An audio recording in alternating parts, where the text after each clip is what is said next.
എല്ലാ സഹോദരങ്ങൾക്കും നമ്മുടെ യൂട്യൂബ് ചാനലിലേക്ക് സ്വാഗതം. അപ്പോൾ നമ്മൾ ഇന്ന് സംസാരിക്കാൻ പോകുന്ന കാര്യം എന്താണെന്ന് വെച്ചാൽ കുറച്ച് ഗൗരവമുള്ള ഒരു കാര്യമാണ്. വേറൊന്നുമല്ല, നാഴികയ്ക്ക് 40 വട്ടം നമ്മുടെ രാജ്യത്തെ ഡിജിറ്റൽ ആക്കി മാറ്റാൻ, അല്ലെങ്കിൽ ഭയങ്കര നമ്മുടെ രാജ്യം നമ്പർ 1 ആക്കി എടുക്കാനായിട്ട് വളരെയധികം കഠിനാധ്വാനം ചെയ്യുന്ന നമ്മുടെ ഭരണാധികാരികളെയാണ് നമ്മൾ കാണുന്നത്. അതിനു വേണ്ടിയിട്ട് ഭയങ്കരമായിട്ട് പരിശ്രമിക്കുന്ന നമ്മുടെ ബഹുമാന്യനായ, നമ്മുടെ ആദരണീയനായ നമ്മുടെ പ്രധാനമന്ത്രിയാണ് നമ്മൾ കാണുന്നത്. സത്യത്തിൽ എനിക്ക് മോദിജിയെ വളരെ ഇഷ്ടമാണ്, അദ്ദേഹത്തോട് വളരെയധികം റെസ്പെക്റ്റ് ആണ്. പക്ഷേ എന്നാൽ പോലും ചില കാര്യങ്ങൾ നമ്മൾ എത്ര ഇഷ്ടപ്പെട്ടാലും എത്ര റെസ്പെക്ട് കൊടുത്താലും ചില കാര്യങ്ങൾ നമുക്ക് ചൂണ്ടിക്കാണിക്കാതിരിക്കാൻ പറ്റത്തില്ല. കാരണം നമ്മുടെ രാജ്യത്തെ അത്രയധികം ഹൈടെക് ആക്കാനായിട്ട് ഇറങ്ങിത്തിരിക്കുമ്പോൾ, അല്ലെങ്കിൽ ഡിജിറ്റൽ ഇന്ത്യ എന്നുള്ള സ്വപ്നം സാക്ഷാത്കരിക്കാൻ വേണ്ടിയിട്ട് ഇറങ്ങിത്തിരിക്കുമ്പോൾ നമ്മൾ കാണാതെ പോകാതിരിക്കേണ്ട ചില കാര്യങ്ങളുണ്ട്. അത് എന്താണെന്ന് വെച്ചാൽ, ഇപ്പൊ കേരളത്തിന്റെ കാര്യം എടുത്തു കഴിഞ്ഞാൽ ഒരുപാട് ദരിദ്രർ കേരളത്തിനുള്ളിലുണ്ട്. നമ്മുടെ മുഖ്യമന്ത്രി പിണറായി വിജയൻ ആയിരുന്ന സമയത്ത് അദ്ദേഹം നമ്മുടെ ദാരിദ്ര്യ നിർമ്മാർജ്ജ കേരളം എന്നൊക്കെ പ്രഖ്യാപിച്ചിട്ടുണ്ടെങ്കിലും അതൊന്നും അല്ല സത്യം. ശരിക്കും ഒരുപാട് ആളുകൾ ഇന്നും അന്നത്തിന് ബുദ്ധിമുട്ടുന്നുണ്ട് കേരളത്തിനുള്ളിൽ. ഈ റേഷൻ കടയിൽ നിന്നും കിട്ടുന്ന അരിയും സാമാനങ്ങളും കൊണ്ട് മാത്രം ഒരു മനുഷ്യന് ഒരിക്കലും ജീവിക്കാൻ പറ്റത്തില്ല. അത് എത്ര ദിവസത്തേക്ക് ഉപയോഗിക്കാൻ പറ്റും? ഇപ്പോൾ പച്ചരിയോ 2 കവർ ആട്ടയോ കുറച്ച് അരിയോ തന്നു കഴിഞ്ഞാൽ ഒരു വ്യക്തിക്ക് ഒരു മാസം ജീവിക്കാൻ പറ്റത്തുണ്ടോ? അതുപോലെ തന്നെ പെൻഷൻ, 2000 രൂപ പെൻഷൻ കിട്ടിക്കഴിഞ്ഞാൽ ഒരു വ്യക്തിക്ക് എത്ര നാൾ ജീവിക്കാൻ പറ്റും? ആ 2000 രൂപ പെൻഷൻ എല്ലാ മാസവും കറക്റ്റായിട്ട് കൊടുക്കുന്നുണ്ടോ? അതൊന്നും ഇല്ലല്ലോ. അപ്പോൾ എല്ലാം ഉണ്ട് എന്ന് പറയുമ്പോഴും ഒന്നുമില്ലാത്ത അവസ്ഥയിൽ ജീവിക്കുന്ന ഒരുപാട് ആളുകളുണ്ട്. വീടിന്റെ സംഭവം 10 വർഷമായിട്ട് അദ്ദേഹം ഭരിച്ചിട്ട് എല്ലാവർക്കും വീട് ലൈഫ് മിഷനിലൂടെ അങ്ങനെ കൊടുത്തു, ഇങ്ങനെ കൊടുത്തു, കോപ്പ് കൊടുത്തു എന്നൊക്കെ പറയുന്നെങ്കിലും നമ്മൾ കണ്ടതാണ് ഒരു പിഞ്ചു കുഞ്ഞിനെ പാമ്പ് കടിയേറ്റ് മരണത്തിനിടയാക്കിയ ആ ഒരു സംഭവം എന്ന് പറഞ്ഞാൽ എന്തുകൊണ്ടാണ്? അടച്ചുറപ്പില്ലാത്ത വീടുള്ളത് കൊണ്ടാണ് ആ ഒരു കുഞ്ഞു മരണത്തിനിടയായത്, അല്ലേ? അപ്പോ എല്ലാം ഉണ്ടെന്ന് പറഞ്ഞാലും ഒന്നുമില്ലായ്മ എല്ലാ സ്ഥലങ്ങളിലും ഉണ്ട്. പക്ഷെ കുറച്ചധികം കൂടുതലുള്ളത് മറ്റ് സംസ്ഥാനങ്ങളിലാണ്. ഇപ്പൊ കേരളത്തിന്റെ കാര്യം എടുത്തു കഴിഞ്ഞാല് ബാത്റൂമിന്റെ ഒക്കെ കാര്യത്തിൽ, കക്കൂസിന്റെ ഒക്കെ കാര്യത്തിൽ വലിയ പ്രശ്നമൊന്നുമില്ല. ആർക്കും പറമ്പിൽ പോയിരുന്ന് വെളിക്കിരിക്കേണ്ട അവസ്ഥയൊന്നും കേരളത്തിലെ ജനങ്ങൾക്ക് ഇല്ല എന്ന് തന്നെയാണ് എൻ്റെ ഒരു വിശ്വാസം. കാരണം ഒട്ടുമിക്ക ആളുകൾക്കും പഞ്ചായത്തിൽ അപേക്ഷിച്ച് കഴിഞ്ഞാൽ കക്കൂസ് കൊടുക്കാറുണ്ട്. കക്കൂസിന്റെ കാര്യത്തിൽ ഒരു വിട്ടുവീഴ്ചയും വിചാരിക്കാറില്ല, കൊടുക്കാറുണ്ട്. മാത്രമല്ല പൊതുനിരത്തുകളിലും അത്യാവശ്യം കക്കൂസുകളും സംഭവങ്ങളൊക്കെ ഉണ്ട്. ഇനി നമ്മൾ പിണറായി സർക്കാരിനെ എന്ത് കുറ്റം പറഞ്ഞു കഴിഞ്ഞാലും നമുക്ക് വേണ്ടി ചെയ്തു തന്നിട്ടുള്ള കാര്യങ്ങളൊന്നും ഒരിക്കലും ഇല്ല എന്ന് പറയാനായിട്ട് നമുക്ക് സാധിക്കുകയില്ല. അതിന് നേരെ നമുക്ക് കണ്ണടയ്ക്കാനും പറ്റത്തില്ല. നല്ല കാര്യങ്ങൾ ചെയ്തതൊക്കെ നല്ലത് തന്നെയാണ്. സ്കൂളുകളൊക്കെ നല്ല രീതിയിൽ ചെയ്ത് വൃത്തിയാക്കി വെച്ചിട്ടുണ്ട്. സ്കൂളുകളിലൊക്കെ കുട്ടികൾക്കൊക്കെ പഠിക്കാൻ ഫാനുകൾ അങ്ങനെയൊക്കെയുള്ള സംഭവങ്ങളൊക്കെ ചെയ്തിട്ടുണ്ട്. അപ്പോൾ അതൊക്കെ നമുക്ക് ഒരിക്കലും വിസ്മരിക്കാനായിട്ട് പറ്റുന്ന കാര്യമല്ല. പക്ഷേ ഇപ്പോൾ ഞാൻ പറഞ്ഞു വരുന്ന കാര്യം നമ്മുടെ സംസ്ഥാന സർക്കാരിന്റെ മാത്രം കാര്യമല്ല, നമ്മൾ ഇന്ത്യ മൊത്തം ഭരിക്കുന്ന നമ്മുടെ സർക്കാരിന്റെ കാര്യമാണ് പറയുന്നത്. അദ്ദേഹമാണ് നമ്മുടെ ഇന്ത്യയെ ഭയങ്കര സംഭവമാക്കി മാറ്റണം എന്നൊക്കെ നമ്മുടെ ബഹുമാന്യനായ, നമ്മുടെ ആദരണീയനായ നമ്മുടെ പ്രധാനമന്ത്രിയുടെ കാര്യം തന്നെയാണ് പറയുന്നത്. പക്ഷേ ഇവിടെ എനിക്ക് അദ്ദേഹത്തോട് പറയേണ്ട ഒരു കാര്യം എന്ന് പറഞ്ഞാൽ, നമ്മുടെ ഇന്ത്യ എന്ന് പറഞ്ഞാൽ ഒരുപാട് പുരോഗമിച്ചിട്ടുണ്ട്. ആ ഒരു കാര്യത്തിലൊക്കെ ഒരു തർക്കവും ഇല്ല. ചില ആളുകളൊക്കെ വന്നിട്ട് പറയും, ഓ ഇവിടെ എന്തുണ്ടാക്കി, ഈ 10 വർഷം കൊണ്ട് ഇന്ത്യക്കകത്ത് എന്ത് തേങ്ങ ഉണ്ടാക്കി എന്നൊക്കെ പറയുമ്പോൾ അത് കണ്ണിന് അന്ധത ബാധിച്ച ആളുകളായിരിക്കും അത്തരത്തിലുള്ള ചോദ്യങ്ങൾ ചോദിക്കുന്നതെന്ന് മാത്രമേ പറയാൻ പറ്റൂ. അപ്പൊ അതിനെക്കുറിച്ച് കൂടുതലായിട്ട് അറിയണമെന്നുണ്ടെങ്കിൽ അതിങ്ങനെ വർണ്ണിച്ചുകൊണ്ടിരിക്കാനുള്ള സമയമൊന്നും നമുക്കില്ല. അതേക്കുറിച്ച് കൂടുതൽ പഠിക്കാനുള്ള സമയമില്ല. കാരണം നമ്മൾ പറയേണ്ട കാര്യം എന്ന് വെച്ചാൽ, അത്തരത്തിൽ സംശയമുള്ളവരൊക്കെ ഗൂഗിളിൽ ചെന്നിട്ട് സെർച്ച് ചെയ്ത് നോക്കിയാൽ മതിയാവും.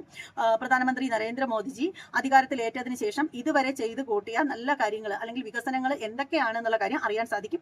അതുപോലെ തന്നെ നമ്മുടെ എക്സ് മുഖ്യമന്ത്രിയായ പിണറായി വിജയൻ അവർ എന്താണ് ചെയ്തത്, നല്ല പ്രവൃത്തിയായിട്ട് ചെയ്തത് എന്നും നിങ്ങൾ സെർച്ച് ചെയ്ത് നോക്കിയാൽ നിങ്ങൾക്ക് മനസ്സിലാക്കാൻ സാധിക്കും. എല്ലാം ഒന്നും ഓർത്ത് എണ്ണി പറയാനൊന്നും നമ്മളെ കൊണ്ട് സാധിക്കില്ല. അപ്പോൾ ഞാനിവിടെ പറയാൻ വന്ന കാര്യം എന്ന് പറഞ്ഞാൽ, രാജ്യത്ത് ഒരുപാട് വികസനങ്ങൾ വന്നു, ഇല്ല എന്നൊന്നും പറയുന്നില്ല. അതിലൊന്നും ഒരു തർക്കവും ഇല്ല.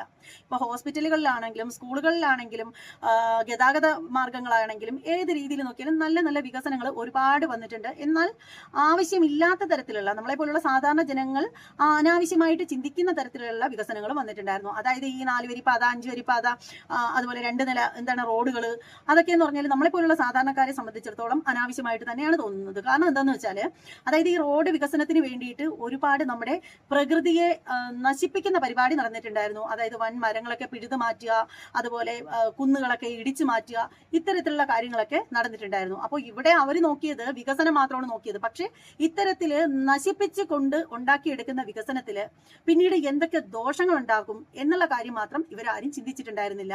അതുകൊണ്ടാണ് ഇനിയിപ്പോൾ മഴക്കാലമാകുമ്പോൾ ചിന്തിച്ച് തുടങ്ങിക്കോളും ഒരറ്റത്തുനിന്ന്. എന്നിട്ട് തന്നെ വല്ല കാര്യമുണ്ടോ? ആ വെള്ളം വലിഞ്ഞു കഴിയുമ്പോൾ ചിന്ത അതോടുകൂടി വലിയും.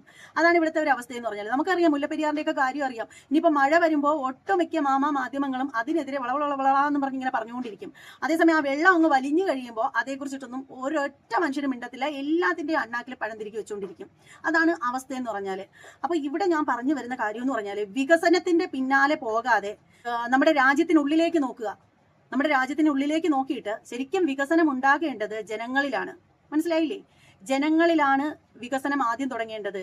ആദ്യം ജനങ്ങളുടെ ദാരിദ്ര്യം പൂർണ്ണമായിട്ട് മാറ്റുക. ജനങ്ങളുടെ ദാരിദ്ര്യം മാറ്റാണ്ട് വലിയ വലിയ കെട്ടിടങ്ങളൊക്കെ വെച്ചിട്ടിട്ട് വല്ല കാര്യമുണ്ടോ? ഒന്ന് ഭൂമി കുലുങ്ങി കഴിഞ്ഞാൽ എല്ലാം കൂടെ താഴെ കിടക്കും. അതുകൊണ്ട് ആദ്യം വേണ്ടുന്നത് എന്ന് പറഞ്ഞാൽ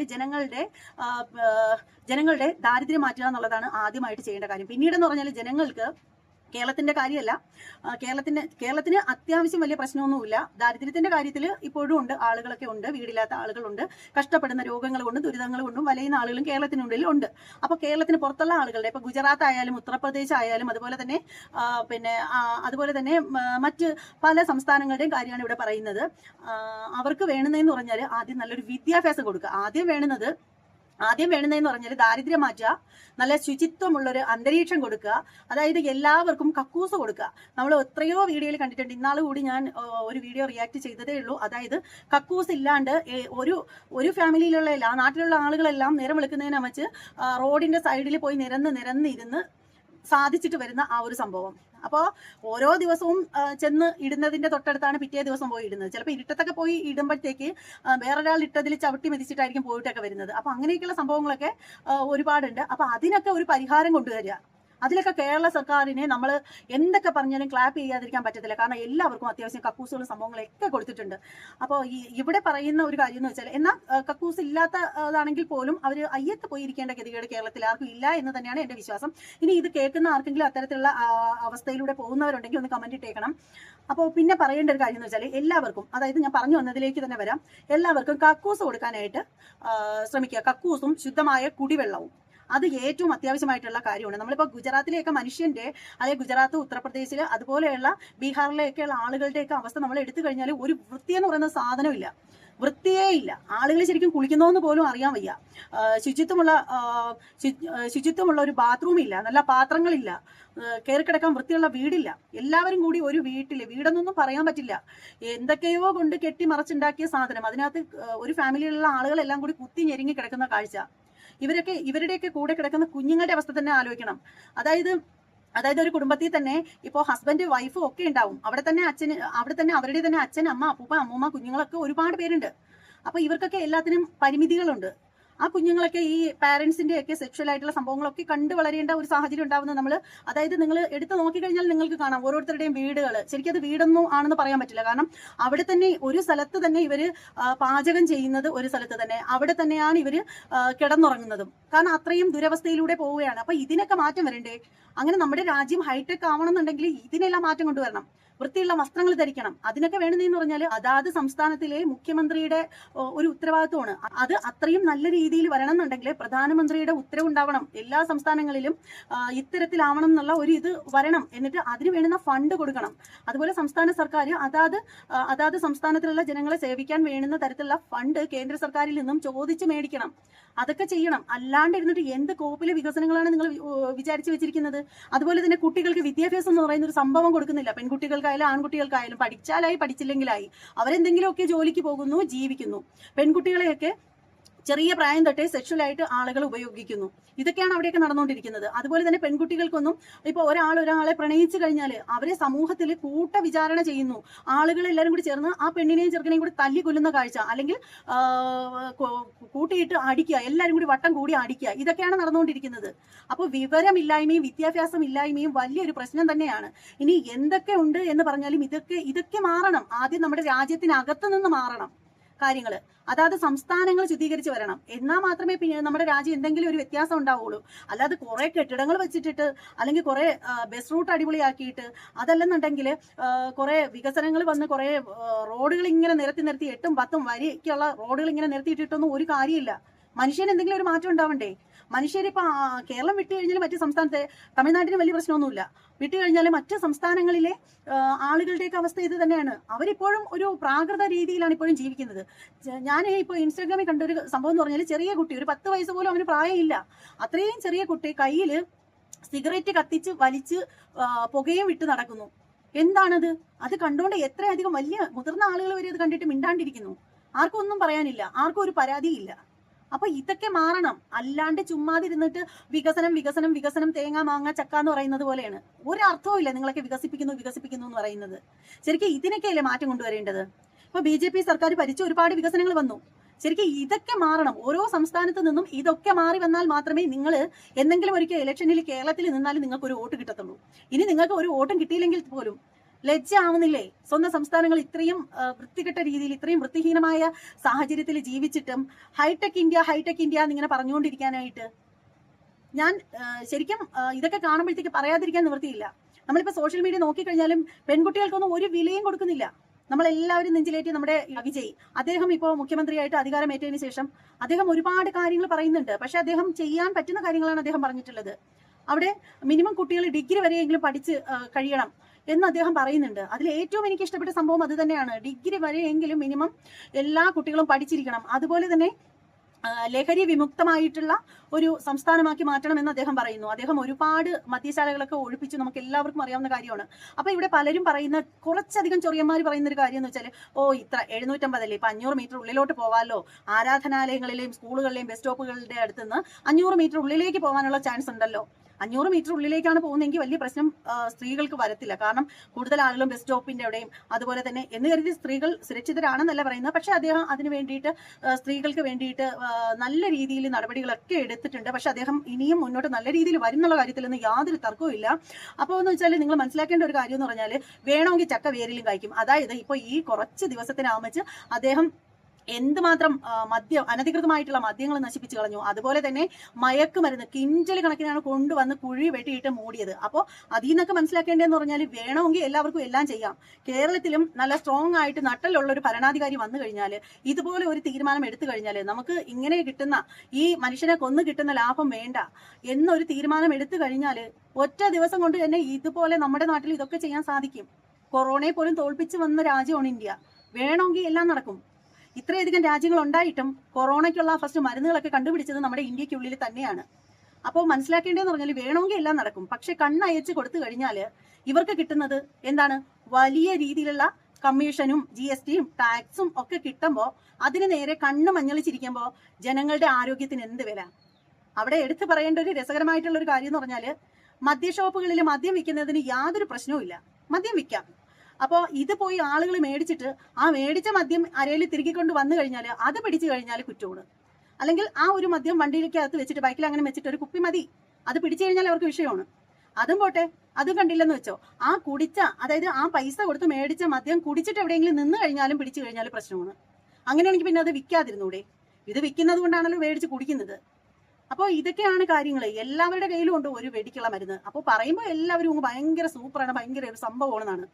അപ്പോൾ നമ്മുടെ രാജ്യത്തിന് പുരോഗതി ഉണ്ടായി, നമ്മുടെ രാജ്യം അങ്ങനെയായി ഇങ്ങനെയായി എന്ന് പറയുമ്പോൾ ഞാൻ ഇവിടെ ഇരുന്ന് പറയും ഉണ്ടയായി എന്ന് മാത്രമേ ഞാൻ പറയത്തുള്ളൂ. കാരണം ഞാൻ ഇപ്പോഴും പറയുന്നു, എനിക്ക് നരേന്ദ്രമോദിയെ വലിയ ഇഷ്ടമാണ്. ഞാൻ വോട്ട് ചെയ്താലേ അദ്ദേഹത്തിനെ കൊടുക്കത്തുള്ളൂ, താമരയ്ക്കേ വോട്ട് കൊടുക്കത്തുള്ളൂ. പക്ഷേ എന്നാൽ പോലും ഇമാതിരി തോന്നിയാസങ്ങളൊക്കെ കണ്ടു കഴിഞ്ഞാൽ വിളിച്ച് പറയാതിരിക്കാൻ നിവൃത്തിയില്ല. അപ്പൊ നമ്മുടെ രാജ്യത്തിന് എന്ത് പുരോഗതി? കക്കൂസ് ഇല്ലാത്ത രാജ്യമുണ്ടോ? മനുഷ്യൻ വെളിക്കിരിക്കാനായിട്ട് ഒരു ഫാമിലിയിൽ നിന്നല്ല, ആ ഒരു നാട്ടിലുള്ള ആളുകൾ തന്നെ നേരം വെളുക്കുന്നതിന് മുമ്പേ പരിമ്പറത്ത് പോയിരിക്കുന്നു, റോഡ് സൈഡിൽ പോയി ഇങ്ങനെ നിരന്നിരിക്കുന്നു. എന്ത് അവസ്ഥയാണിത്? ശുദ്ധമായിട്ടുള്ള വെള്ളമില്ല, കുട്ടികൾക്കൊന്നും വീറും വൃത്തിയും ഒന്നുമില്ല. ഇതാണോ ഡിജിറ്റൽ ഇന്ത്യ? ഇതെന്ത് ഡിജിറ്റൽ ഇന്ത്യയാണ്?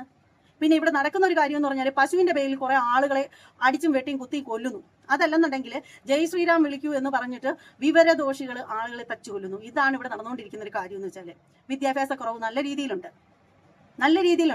സനാതന ധർമ്മത്തിൽ എവിടെയും പറയുന്നില്ല ശ്രീരാമന്റെ പേര് അന്യമതസ്ഥരെ കൊണ്ട് ഉച്ചരിപ്പിച്ചില്ലെങ്കിൽ എന്തെങ്കിലുമൊക്കെ സംഭവങ്ങൾ നടക്കുമെന്ന് എങ്ങും പറഞ്ഞിട്ടില്ല. ശ്രീരാമചന്ദ്രൻ പറഞ്ഞിട്ടുണ്ടോ? എവിടെയെങ്കിലും ഏതെങ്കിലും നമ്മുടെ ഗ്രന്ഥങ്ങളിൽ പറഞ്ഞിട്ടുണ്ടോ മറ്റു ആളുകളെ കൊണ്ട് നിർബന്ധിപ്പിച്ച് ജയ് ശ്രീരാം എന്ന് വിളിപ്പിക്കണമെന്ന്? ജയ് ശ്രീരാം എന്ന് ആരെങ്കിലും വിളിച്ചില്ലെങ്കിൽ അവരെ തല്ലിക്കൊല്ലണം എന്ന് പറഞ്ഞിട്ടുണ്ടോ? എങ്ങും പറഞ്ഞിട്ടില്ലല്ലോ. അപ്പൊ ഇതൊക്കെയെന്ന് പറഞ്ഞാൽ അഹങ്കാരം, അഹമ്മതി, ഇതാണ് ഇതിന് എനിക്ക് പറയാനുള്ള ഒരു കാര്യം എന്ന് പറഞ്ഞാൽ. അപ്പൊ ഇത് കൂടുതലായിട്ട് ഒന്നും പറയാനില്ല. ചിലപ്പോൾ പറയുമ്പോൾ നമ്മൾ പരിധി വിട്ടുപോകും. ഇനിയല്ല, അപ്പോൾ അതായത് ഇനി സർക്കാർ ഇപ്പോൾ ഇനി ഒരു 5 വർഷത്തേക്ക് മുന്നോട്ടുണ്ട്. ഓരോരുത്തരായിട്ട് ഇലക്ഷനൊക്കെ കഴിഞ്ഞു, ജയിച്ചു വന്നു. ബംഗാളിൽ ആദ്യമായിട്ട് BJP അധികാരത്തിൽ വന്നു. അപ്പൊ അതിന്റെ ഒരു ആഫ്റ്റർ എഫക്റ്റ് ആയിട്ട് നമ്മൾ കണ്ടുകൊണ്ടിരിക്കുകയാണ്. ഇപ്പോൾ അവിടെ അത്രയും എന്തൊക്കെയാണ് നടക്കുന്നത് ശരിക്കും. ജനങ്ങൾ അവിടെയുള്ളവർക്ക് ഭ്രാന്ത് പിടിച്ചോന്ന് തന്നെ അറിയില്ല. ജനങ്ങളെ ജയ് ശ്രീറാം എന്ന് വിളിക്കാൻ പറയുന്നു, JCB കൊണ്ടുവന്ന് കെട്ടിടങ്ങൾ പൊളിച്ചു മാറ്റുന്നു, അതുപോലെ വയസ്സായ മാതാവിനെ തല്ലുന്നു. ഇമാതിരി തന്തയില്ലാത്തരങ്ങളൊക്കെ ജനങ്ങൾ കാണിച്ചിട്ടും അധികാരികൾ എന്തുകൊണ്ട് മൗനമായിട്ടിരിക്കുന്നു എന്ന് മനസ്സിലാവുന്നില്ല. അപ്പൊ ഇവിടെ എടുത്തു പറയേണ്ട ഒരു കാര്യം എന്ന് പറഞ്ഞാൽ, ആദ്യമായിട്ട് ശരിക്കും വിജയുടെ കാര്യം പറയുകയാണെങ്കിൽ, സിനിമയിൽ അദ്ദേഹം വളരെ ഹീറോയാണ്. സിനിമയുടെ കാര്യത്തിൽ അദ്ദേഹത്തെ നമുക്ക് മാറ്റി നിർത്താൻ പറ്റില്ല. അദ്ദേഹം ബ്രില്യൻ്റ് ആയിട്ടുള്ള ഒരാൾ തന്നെയാണ്, നമുക്ക് എല്ലാവർക്കും ഇഷ്ടപ്പെട്ട ഒരാൾ തന്നെയാണ്. പക്ഷേ രാഷ്ട്രീയത്തിന്റെ കാര്യത്തിൽ പറയുകയാണെങ്കിൽ അദ്ദേഹം പിച്ച വെച്ച് നടക്കാൻ തുടങ്ങുന്ന ഒരു ശിശു മാത്രമാണ്. എന്നിട്ട് പോലും അദ്ദേഹം കയറിയിട്ട് അദ്ദേഹം എന്തൊക്കെ കാര്യങ്ങൾ ചെയ്തു. അപ്പോഴും ഇവിടെ കിടന്ന് കരയുന്ന കുറച്ച് കഴുതകളുണ്ട്. അവർ പറയുന്നത് എന്താണെന്ന് വെച്ചാൽ, ഹീറോയിസം കാണിക്കുന്നതാണ്, സിനിമയിൽ അഭിനയിക്കുന്നതിന്റെ രീതിയിൽ വിജയ് എന്തൊക്കെയോ ചെയ്തു കൂട്ടുന്നതാണ് പിന്നീട് പെട്ടോളും എന്നുള്ള കാര്യം. ശരിക്കും വിജയ് പെടും എന്നുള്ള കാര്യത്തിൽ തർക്കമൊന്നുമില്ല. കാരണം അദ്ദേഹം ആദ്യം തന്നെ ഏറ്റുമുട്ടിയിരിക്കുന്നത് മയക്കുമരുന്ന്, മദ്യം, ആ ഒരു മാഫിയയുടെ കൂടെയാണ് അദ്ദേഹം ആദ്യമേ തന്നെ ഏറ്റുമുട്ടിയിരിക്കുന്നത്. നമുക്കറിയാം അതൊക്കെയെന്ന് പറഞ്ഞാൽ കുറച്ച് ഡേഞ്ചർ ആയിട്ടുള്ള ഒരു മാഫിയ തന്നെയാണ് മദ്യം, മയക്കുമരുന്ന് എന്നൊക്കെ പറയുന്നത്. അപ്പൊ അതിനെതിരെയൊക്കെ ഏറ്റുമുട്ടുമ്പോൾ അദ്ദേഹത്തിനും അറിയാമായിരിക്കാം എന്തെങ്കിലുമൊക്കെ അവരെയൊക്കെ വെറുപ്പിച്ചു കഴിഞ്ഞാൽ ഇന്നത് സംഭവിക്കും എന്നൊക്കെയുള്ള കാര്യങ്ങളൊക്കെ അദ്ദേഹത്തിന് അറിയാമായിരിക്കും. അതുപോലെ തന്നെ അദ്ദേഹം പറയുന്ന കാര്യങ്ങൾ, വൃത്തിയുടെ കാര്യം പറയുന്നുണ്ട്, കുട്ടികളുടെ വിദ്യാഭ്യാസത്തിന്റെ കാര്യം പറയുന്നുണ്ട്. അപ്പോൾ ഒരുപാട് കാര്യങ്ങൾ അദ്ദേഹം പറയുന്നുണ്ട്. ജനങ്ങൾക്ക് വേണ്ടിയിട്ട് എന്തെങ്കിലുമൊക്കെ ചെയ്യാൻ പറ്റുന്നതൊക്കെ അദ്ദേഹം ചെയ്യുന്നു പറയുന്നുണ്ട്. അപ്പോൾ അത്രയും തന്റെ ഇടത്തോടു കൂടി നിന്ന് എൻ്റെ രാജ്യത്ത് ഇങ്ങനെ ലഹരി വിമുക്തമായിട്ടുള്ള ഒരു സംസ്ഥാനമാക്കി എടുക്കണം, അല്ലെങ്കിൽ എൻ്റെ രാജ്യത്ത് വിദ്യാസമ്പന്നരായിരിക്കണം എല്ലാവരും, കൂട്ടത്തിൽ നിൽക്കുന്നവരാണെങ്കിൽ പോലും തന്തയില്ലാഴി കാണിച്ചു കഴിഞ്ഞാൽ, കള്ളത്തരം കാണിച്ചു കഴിഞ്ഞാൽ, പിടിച്ചു കഴിഞ്ഞാൽ ഒരു ദൈവവും ഉണ്ടാവില്ല എന്ന് അദ്ദേഹം പറയണമെന്നുണ്ടെങ്കിൽ അദ്ദേഹത്തിന് അത്രയേറെ ആംബിയർ ഉണ്ട് എന്ന് വേണം മനസ്സിലാക്കാനായിട്ടുള്ളത്. മറ്റുള്ളവരെന്ന് പറഞ്ഞാൽ ആരെയും വെറുപ്പിക്കുന്നില്ല, കൈയിട്ട് വാരി എടുക്കാനായിട്ട് എന്തെങ്കിലുമൊക്കെ ഉണ്ടെങ്കിൽ അതാണ് ഏറ്റവും നല്ലതെന്ന് പറഞ്ഞിരിക്കുന്നു. അതായത് ചക്കരക്കുടത്തിൽ കൈയിട്ട് കഴിഞ്ഞാൽ നക്കാതിരിക്കാൻ പറ്റില്ലല്ലോ എന്ന് പറയുന്ന അവസ്ഥയിലൂടെ മറ്റുള്ളവർ പോകുമ്പോൾ നെഞ്ച് വിരിച്ചു നിന്ന് തൻ്റെ ഇടത്തോടു കൂടി ഞാൻ നിൽക്കുന്ന സ്ഥലം ഇങ്ങനെ ആയിരിക്കും എന്ന് പറയാൻ കാണിച്ച ആർജവത്തിനെ നമ്മൾ എല്ലാവരും സല്യൂട്ട് ചെയ്തിട്ടുണ്ട്. ഇനിയും അദ്ദേഹത്തിന് കടമ്പകൾ ഒരുപാട് കിടക്കേണ്ടതായിട്ടുണ്ട്. കാരണം രാഷ്ട്രീയത്തിലുള്ള വഞ്ചനയോ ചതിയോ ഒന്നും അദ്ദേഹത്തിന് അറിയില്ല. അദ്ദേഹത്തെ സംബന്ധിച്ചിടത്തോളം ഒരു 2 വർഷം മാത്രമുള്ള ഒരു പാർട്ടിയിലാണ് അദ്ദേഹം രാജാവിനെ പോലെ ജയിച്ച് കയറിയത്. നമുക്ക് എല്ലാവർക്കും അറിയാം. എന്തായാലും വിജയുടെ ആരാധകരായിട്ടുള്ള ആളുകളുടെ കൂട്ടത്തിലുള്ള ഒരാൾ തന്നെയാണ് ഞാനും. അപ്പോൾ എന്തായാലും ഡിജിറ്റൽ ഇന്ത്യ എന്ന് സ്വപ്നം പറഞ്ഞുകൊണ്ടിരുന്നിട്ട് നമുക്കറിയാം നമ്മുടെ ബഹുമാന്യനായ പ്രധാനമന്ത്രിയെ അന്യരാജ്യത്തുള്ളവരൊക്കെ വളരെ ആദരവോടുകൂടിയാണ് കാണുന്നത്. അദ്ദേഹം ചെല്ലുന്ന ഫംഗ്ഷനുകളിലൊക്കെ നമ്മുടെ ഭാരത സംസ്കാരത്തെ അല്ലെങ്കിൽ നമ്മുടെ ഭാരതത്തിന്റെ പൈതൃകത്തെ ഉണർത്തുന്ന രീതിയിലാണ് അദ്ദേഹത്തെ സ്വാഗതം ചെയ്യുന്നത്. അപ്പൊ അങ്ങനെ ഉള്ളിടത്ത് നമ്മുടെ രാജ്യത്തിന്റെ റെസ്പെക്ട് ആണ് അദ്ദേഹത്തിന് അവിടെ കൊടുക്കുന്നത്. അദ്ദേഹത്തിനോട് അത്രയധികം റെസ്പെക്ട് കൊടുക്കുന്നുണ്ട് മറ്റ് അന്യ രാജ്യത്തുള്ള ആളുകൾ. നമ്മുടെ രാജ്യത്തിനുള്ളിലുള്ള കാര്യങ്ങൾ, ഇതുപോലെ കുറച്ച് സംസ്ഥാനങ്ങൾക്കുള്ളിലുള്ള കുറച്ചധികം അന്ധവിശ്വാസങ്ങളൊക്കെ മാറ്റിയെടുക്കണം എന്നുണ്ടെങ്കിൽ അവർക്ക് നല്ല വിദ്യാഭ്യാസം കൊടുക്കണം. അതായത് പഠിക്കാൻ പ്രായമുള്ള പിള്ളേർക്ക് മാത്രമേ നമുക്ക് വിദ്യാഭ്യാസം കൊടുക്കാൻ പറ്റൂ. പക്ഷെ മുതുക്കടിച്ച കാളകൾക്ക് വിദ്യാഭ്യാസം കൊടുക്കാൻ പറ്റുമോ? അവർക്ക് കൊടുക്കേണ്ടത് നല്ല ഒന്നാം തരം കൗൺസിലിംഗ് ആണ് കൊടുക്കേണ്ടത്. അതുപോലെ ആൾദൈവങ്ങളെന്ന് പറഞ്ഞ് കീലത്തരം കാണിച്ചുകൊണ്ടിരിക്കുന്ന ആളുകളെയൊക്കെ തുരത്തി ഓടിക്കണം. അതാണ് പറയാനുള്ളത്. കൂടുതലായിട്ടൊന്നും പറയാനില്ല. എന്തായാലും വീഡിയോയെ കുറിച്ചിട്ടുള്ള നിങ്ങളുടെ ഓരോരുത്തരുടെയും വിലയേറിയ അഭിപ്രായങ്ങളൊക്കെ കമന്റ് ഇട്ടേക്കുക. അപ്പോൾ ഞാൻ ഈ ഒരു കമന്റ് ബോക്സിലും ഒരുപാട് തെറികളൊക്കെ പ്രതീക്ഷിക്കുന്നുണ്ട്. കാരണം നമ്മൾ ഇത്തരത്തിൽ, അതായത് നമ്മളിപ്പോൾ സംഘപരിവാറിനെ അല്ലെങ്കിൽ BJPയെ കുറ്റപ്പെടുത്തിയൊക്കെ സംസാരിച്ചു കഴിഞ്ഞാൽ തീർച്ചയായും അതിലുള്ള ആളുകൾ വന്ന് നമ്മളെ തെറി വിളിക്കും. അത് മനസ്സിലാക്കിയിട്ട് തന്നെയാണ് ഞാനിവിടെ ഈ കാര്യങ്ങളൊക്കെ പറഞ്ഞത്. നമ്മളെ ഒരാൾ തെറി വിളിക്കുമെന്ന് പേടിച്ചിട്ട് നമുക്ക് പറയാതിരിക്കേണ്ട കാര്യമൊന്നുമില്ലല്ലോ. അങ്ങനെ മിണ്ടാണ്ടിരിക്കുന്ന ഒരാളല്ല ഞാനും. ഇതിപ്പോൾ നമ്മളിപ്പോൾ കമ്മ്യൂണിസ്റ്റുകാരെ കുറ്റം പറഞ്ഞാൽ അവരും വന്ന് തീർച്ചയായും തെറി വിളിക്കും, കോൺഗ്രസ്സുകാരെ കുറ്റം പറഞ്ഞാൽ അവരും തെറി വിളിക്കും. അപ്പോൾ തെറിവിളിയൊന്നും നമ്മളിപ്പോൾ ഒരു സോഷ്യൽ മീഡിയ ഇൻഫ്ലുവൻസർക്ക് പറ്റിയതല്ല. തെറിവിളിയൊക്കെ കേട്ടിട്ട് പേടിച്ച് പിന്മാറി മൂലയ്ക്ക് ഇരിക്കേണ്ട ആവശ്യമൊന്നുമില്ല. അവർക്ക് ആശ്വാസം കിട്ടുന്നുണ്ടെങ്കിൽ അവർ ഒന്ന് തെറി വിളിച്ചിട്ട് പൊയ്ക്കോട്ടെ. അപ്പോൾ എന്നെ വിളിക്കുന്ന തെറികളൊക്കെ നിങ്ങളുടെ മാതാപിതാക്കൾക്ക് വേണ്ടിയിട്ട് ഞാൻ അങ്ങോട്ട് തിരികെ തന്നിരിക്കുന്നു എന്ന് മാത്രമേ പറയാനുള്ളൂ. അപ്പോൾ എന്തായാലും മറ്റൊരു കാര്യം കൂടി നിങ്ങളുടെ അടുത്ത് പറയട്ടെ. ഈ വീഡിയോ കാണുന്നവരൊക്കെ ദയവ് ചെയ്ത് ചാനൽ ഒന്ന് സബ്സ്ക്രൈബ് ചെയ്തിട്ട് കാണാനായിട്ട് ശ്രദ്ധിക്കുക. അതുപോലെ ബെല്ലൈക്കൻ കൂടി കൊടുത്തേക്കണം. പിന്നെ ലൈക്ക് ഉറപ്പായിട്ടും ചെയ്യണം. എന്നാൽ മാത്രമേ വീഡിയോയുടെ നോട്ടിഫിക്കേഷൻ നിങ്ങൾക്ക് കിട്ടത്തുള്ളൂ. അപ്പോൾ വീഡിയോ ഇട്ട് കഴിഞ്ഞാൽ അതിന്റെ നോട്ടിഫിക്കേഷൻ നിങ്ങൾക്കൊക്കെ കിട്ടത്തുള്ളൂ. നമ്മളിപ്പോൾ ഇത്തരത്തിലുള്ള കാര്യങ്ങളൊക്കെ പറയുമ്പോൾ ഇതൊന്നും കേൾക്കാനായിട്ട് ആർക്കും ഒരു താല്പര്യം ഉണ്ടാവില്ല. എല്ലാവർക്കും നമ്മുടെ രേണു സുധീരെ കോണകം മാറുന്ന കഥ മാത്രമേ പിടിക്കത്തുള്ളൂ. റിയൽ ആയിട്ടുള്ള കാര്യങ്ങൾ പറയുമ്പോൾ അതൊന്നും കേൾക്കാനൊന്നും ആരും ഉണ്ടാവില്ല. പക്ഷെ എനിക്ക് ഒരാളെങ്കിലും ഉണ്ടായാൽ മതി ഞാൻ പറയുന്നത് കേൾക്കാനായിട്ട്. ഇനി ഒരാളില്ലെങ്കിലും കുഴപ്പമില്ല. എൻ്റെ അഭിപ്രായങ്ങൾ എൻ്റെ ചാനലിലൂടെ ഞാൻ ജനങ്ങളിലേക്ക് എത്തിക്കുക തന്നെ ചെയ്യും. എന്തായാലും മറ്റൊരു വീഡിയോ ആയിട്ട് വീണ്ടും കാണാം. എല്ലാവർക്കും